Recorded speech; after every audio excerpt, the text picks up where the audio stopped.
A'udzu billahi minasyaitonir rajim. Bismillahirrahmanirrahim. Innal abrara lafi na'im. Sesungguhnya al-abrar lafi, sungguh di dalam naim, kenikmatan. Siapakah al-abrar itu? Al-abrar berasal dari kata al-bar. Al-bar jamaknya al-abrar. Ya, maknanya adalah orang yang sangat taat kepada Allah Subhanahu wa taala, luas ketaatan serta pengabdiannya, selalu menepati janji, jujur dalam zahir dan batinnya. Termasuk juga al-abrar itu adalah orang yang berbakti kepada kedua orang tuanya. Itu tanda-tanda orang al-abrar. Tapi basementnya, intinya adalah taat, ya, iman kepada Allah Subhanahu wa taala, betul-betul beriman kepada Allah Subhanahu wa taala. Nah, mereka itulah kelak pada hari pembalasan akan mendapatkan naim, kenikmatan. Kenikmatan apa? Menurut pendapatnya Imam Al-Biqai, mereka akan mendapatkan kenikmatan. Tidak hanya di akhirat, ya, di dunia, ya. Juga di dunia juga akan mendapatkan kenikmatan berupa syuhud, yaitu merasakan kehadiran Allah Subhanahu wa taala dan menyaksikannya dengan mata hatinya. Ya, saya ulangi lagi.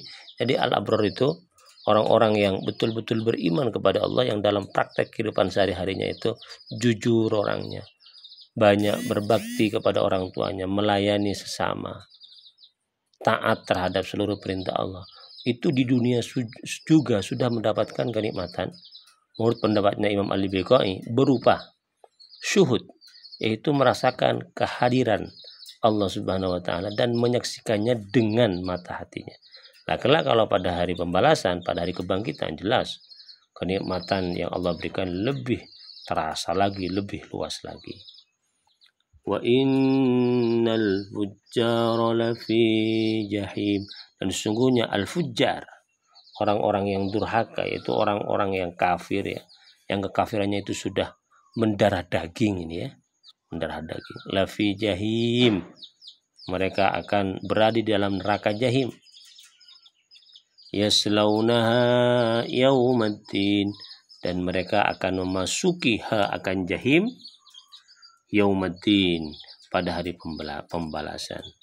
Wa ma hum, dan mereka, dan tiadalah mereka, anha, dari jahim, bighaibin, sedikit pun akan absen, terus menerus di dalam neraka jahim, karena memang kekafiran mereka sudah mendarah daging, tidak bisa lepas, sehingga kemudian neraka pun tidak bisa lepas dari daging mereka.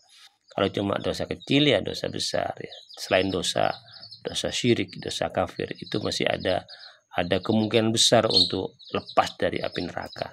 Tapi kalau sudah mendarah daging kekafirannya, kesyirikannya, maka wa ma hum anha bighaibin, kata Allah, mereka selamanya tidak akan pernah absen, terus menerus akan berada di neraka jahim.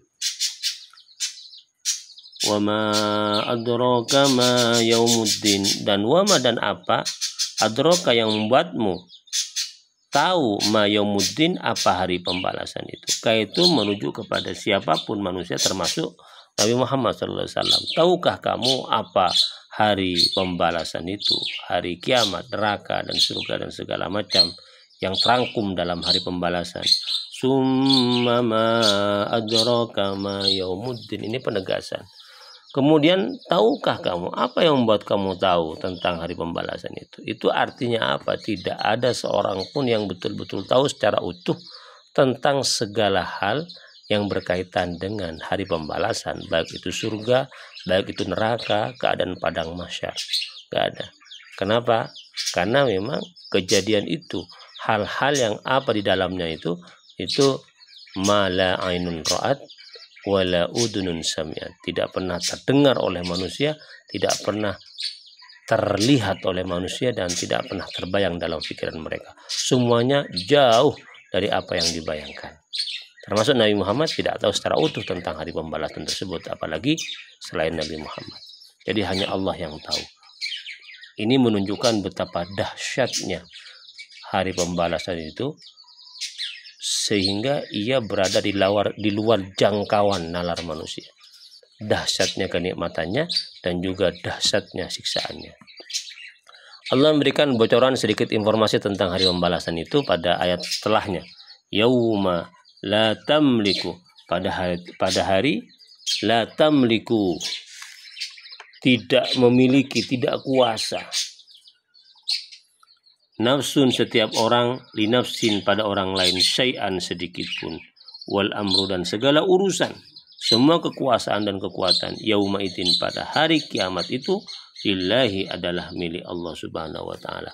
Jadi ini gambaran sekelumit tentang hari pembalasan, bahwa pada hari itu tak seorang pun itu bisa menolong orang lain, karena yang punya kekuatan satu-satunya adalah Allah Subhanahu wa taala. Itu yang pertama. Yang kedua, pada hari itu kekuasaan Allah itu betul-betul nyata dan betul-betul terasa.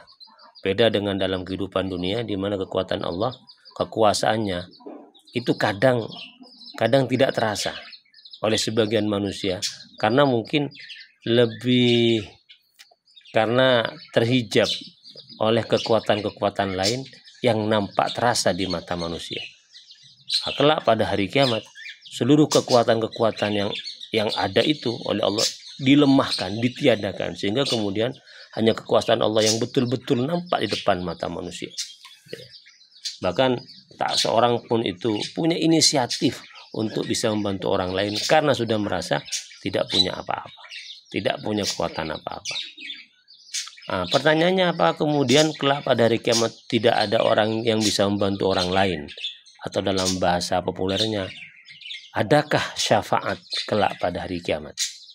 Dari Nabi Muhammad misalnya kepada umatnya, atau dari orang alim lain kepada orang lain-lain, adakah syafaat kelak pada hari kiamat? Di sini ulama memberikan penjelasan bahwa syafaat itu ada, dengan syarat itu diizinkan oleh Allah Subhanahu wa taala.